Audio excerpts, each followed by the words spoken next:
पिता, प्रभु हम आपके नाम को धन्यवाद करते हैं। प्रभु कुछ क्षण हम आपके वचनों की ओर जाते हैं। प्रभु आज का वचन हमारे जीवन के लिए बड़ी आशीष का कारण होने पाए। प्रभु आज का वचन प्रभु प्रत्येक लोगों के लिए, हमारे प्रत्येक इस कलीसिया के लिए बड़ी आशीष का कारण होने पाए, प्रत्येक विश्वासियों के लिए बड़ी आशीष का कारण होने पाए। प्रभु न बल से न शक्ति से, पर तेरी आत्मा का सामर्थ हमारे मध्य में काम करे पिताजी। सारी बातों में आपके नाम को ऊंचा उठाते हुए, सारी बातों में आपके नाम को महिमा और आदर देते हुए, तो यीशु मसीह नासरी के नाम से इस प्रार्थना को मांगते हैं। आमीन आमीन आमीन। आइए जल्दी से मेरे साथ प्रभु के वही वचन को निकालेंगे, उसके बाद हम आगे बढ़ेंगे। मेरे साथ जल्दी से मरकुस रचित सुसमाचार निकालना। हम थोड़ी देर, ज्यादा समय नहीं लेंगे, थोड़ी देर समय हो चुका है हमारा। मरकुस रचित सुसमाचार उसका 1 अध्याय, उसका 21 और 22 पद को जल्दी से पढ़ेंगे मेरे साथ। मरकुस रचित सुसमाचार उसका 1 अध्याय, उसकी 21 और 22 पद को पढ़ेंगे। तब एक खबर में आई और वह तुरंत सबके दिन आराधनालय में जाकर उपदेश करने लगा, और लोग उसके उपदेश से चकित हुए, क्योंकि वह उन्हें शास्त्रियों के समान नहीं परंतु अधिकारी के समान उपदेश देता था। आमीन हालेलुया। थोड़ी देर मेरे तरफ देखेंगे, हम अच्छे इस वचन को और ध्यान करेंगे जो प्रभु यीशु मसीह अपने सेवकाई के समय में जो बातों को यहाँ पर जिक्र किया है। हालेलुया। हमने मरकुस रचित सुसमाचार उसका 1 अध्याय, उसका हमने 21 और 22 पद को हमने पढ़ा, और हम देखते हैं लिखा है जब यीशु मसीह अपनी सेवा इस पृथ्वी पर आए, और जब उसका 30 वर्ष कंप्लीट हुआ, और जब अपनी सेवकाई को प्रारंभ कर किया, उस समय में जैसे उस सेवकाई को प्रारंभ किया, और बाइबल में लिखा है वह जो यीशु मसीह है वह पवित्र आत्मा की उपस्थिति में होकर क्या कर रहा था, चल रहा था।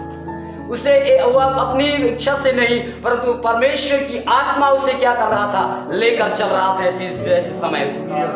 हालेलुया। कौन लेके चल रहा था? परमेश्वर की आत्मा किसे लेकर चल रहा था? यीशु मसीह। ये सेवकाई में आने से पहले यीशु ने 40 दिन 40 रात क्या किया, उपवास में समय को क्या किया, बिताया। हालेलुया। 40 दिन और 40 रात किसने समय बिताया? प्रभु यीशु ने। और बाइबल में लिखा है आत्मा की अगुवाई में, अगर आप अच्छे से पढ़ना, लिखा है कि यीशु को जो है ना उसकी पर लिखा है मरकुस रचित सुसमाचार 1 अध्याय उसके 12 पद में लिखा है, तब आत्मा ने तुरंत उसको जंगल की ओर भेजा। जंगल में 40 दिन तक शैतान ने उसकी परीक्षा की, और वह वन पशुओं के साथ रहा, और स्वर्गदूत उसकी सेवा करते रहे। हालेलुया। ये 12 पद की ओर ध्यान देना। एक मुख्य बात जो यहाँ पर यीशु के साथ हुआ, जो वो जब क्या कर रहा किया था, उपवास में समय को क्या कर रहा था, बिता रहा था। हालेलुया। लिखा है तब आत्मा ने तुरंत उसको कहाँ लेकर गया? हालेलुया। मैं प्रभु से प्रश्न कर रहा था, प्रभु आपकी आत्मा जो है जंगल में ही क्यों लेकर गया? हालेलुया। कहाँ लेकर गया? जंगल में लेकर गया। मैं पूछा कि जंगल में ही क्यों लेकर गया?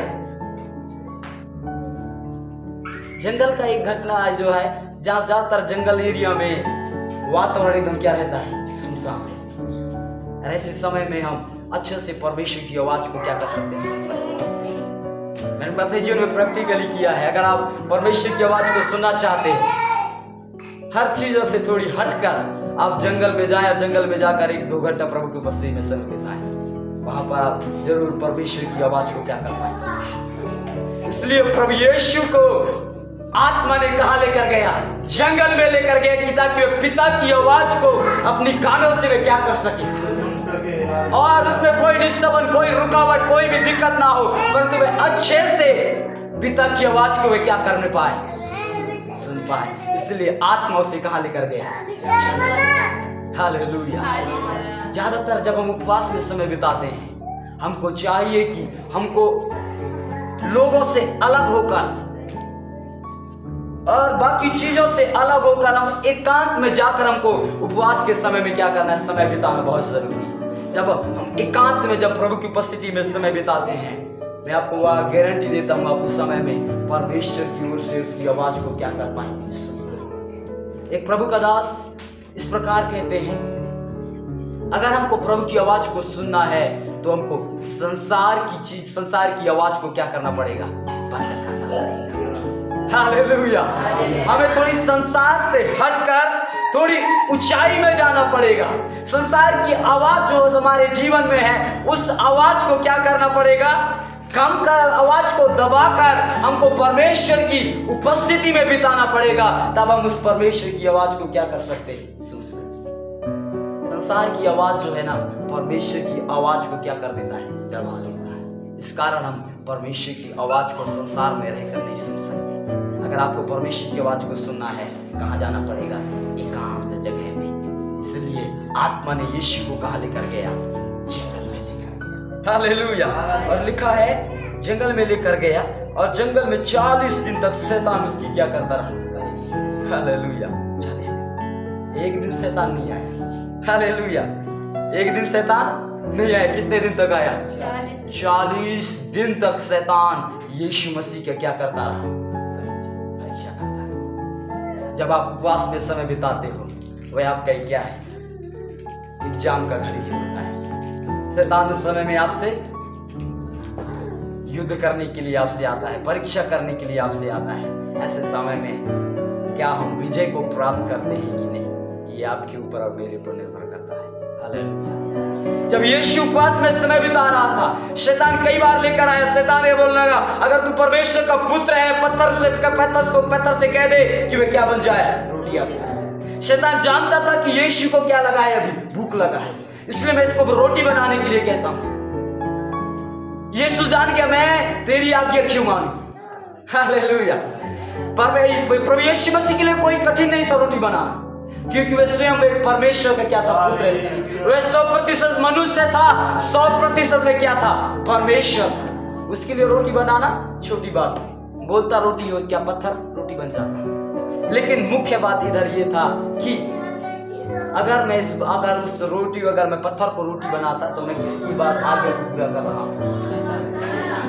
यीशु मसीह इस बात को क्या करता था? जानता था। इसलिए उसने बोला, लिखा है मनुष्य रोटी से जीवित नहीं रहेगा, परंतु क्या से जीवित रहेगा? वचन से जीवित रहेगा। मैं आपको कह, अगर एक व्यक्ति मसीह में है तो उसको भोजन की जरूरत नहीं है। मतलब इसका मतलब, मैं आपको उदाहरण नहीं, इसका मतलब ये नहीं कि हमको भोजन नहीं करना है। अगर मसीह में, मेरा बताने का ये है कि अगर आप मसीह में हैं, भोजन से बढ़कर आपके लिए क्या है? वचन है। अगर आप वचन में समय बिताते हैं तो भी से आप ताकतवर व्यक्ति क्या हो सकते हैं? बाइबल में लिखा है जब इस वचन का अध्ययन करेंगे, वचन में लिखा है वह आपकी हड्डियों को हरी भरी कर सकता है। कौन? इतने में इतनी सामर्थ। आप भोजन करो या ना करो, ये हमारे लिए बहुत महत्वपूर्ण है, वचन का होना। अगर आप बीमार है, वचन को पढ़ना स्टार्ट करो। वचन को पढ़ते पढ़ते चंगाई का सामर्थ आपके जीवन में काम करेगा। और वचन को पढ़ते पढ़ते आप क्या हो जाएंगे? चंगे हो जाएंगे। हालेलुया। बाइबल में लिखा है यही वचन हमारी हड्डियों को क्या कर सकता है? ताकतवर बना सकता है। हालेलुया। इसलिए प्रभु यीशु मसीह ने क्या दिया? वचन को महत्व दिया। हमको वर्तमान समय में आपको समझना है, वचन को हमको क्या देना है? महत्व देना बहुत जरूरी है। इसलिए यीशु क्योंकि वचन में परिपक्व था, इसलिए परीक्षाओं के ऊपर उसने क्या किया? जय हो पाया।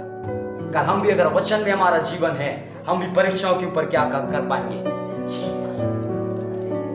हालेलुया। हालेलुया। इन दिनों में हमको चीजों के ऊपर हार नहीं परंतु जय पाने की जरूरत है। हालेलुया। मैं पिछले संडे आपको बता रहा था कि परमेश्वर जो है कैसा हमारी वेदी को इन दिनों में तैयारी के लिए क्या कर रहे हैं? मांग रहा है। सुखमा, मैं आपके विषय में नहीं जानता कि आप 40 दिन में उपवास में बैठे हुए थे, मुझे कोई पता नहीं। लेकिन प्रभु ने मुझे दर्शन दिखाया पिछले संडे में, देखा कि आपके घर से एक आग उठ रहा है।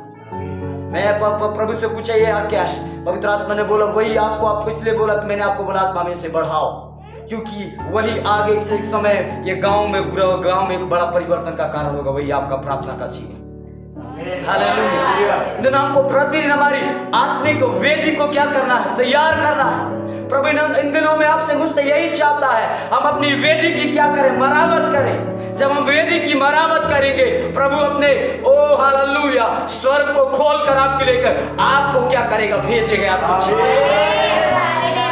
जब आग आएगा परिस्थिति खत्म होंगे, जब आग आएगा मुश्किलें खत्म होंगे, जब आग आएगा परिस्थिति चकनाचूर हो जाएंगे। सामने कोई भी चीज ठहर नहीं पाएगा। आग के सामने ठंडे चीज कोई ठहर नहीं सकता। जो आग के साथ अगर सामना करेगा, आग में जल कर क्या हो जाएगा, राख हो जाएगा। इसलिए प्रभु इन दिनों में आपसे मुझसे ये चाहता है, हम उस आग को जो प्रभु आपको मुझे देना चाहता है, उस आग को हम क्या करें अपने जीवन में। इसलिए जो आग पवित्र आत्मा ने आपके अंदर लगाया, उस आग को क्या नहीं करना है, बुझाना नहीं। क्या नहीं करना है, बुझाना नहीं। वह आग को क्या करते जाना है, बढ़ाते जाना है, बढ़ाते जाना है, बढ़ाते जाना है। इसलिए विशेष आपके लिए संदेश है आपके परिवार में, आग बुझना नहीं चाहिए, उसकी चौकसी करो। पवित्र आत्मा कहते हैं आग को बढ़ाओ। वह आग जब आप दो, धीरे धीरे वह आग का लेवल बढ़ता जाएगा। और जब आग का लेवल बढ़ेगा, शत्रु की ताकत उस आग में जल कर क्या होंगे, भस्म होंगे।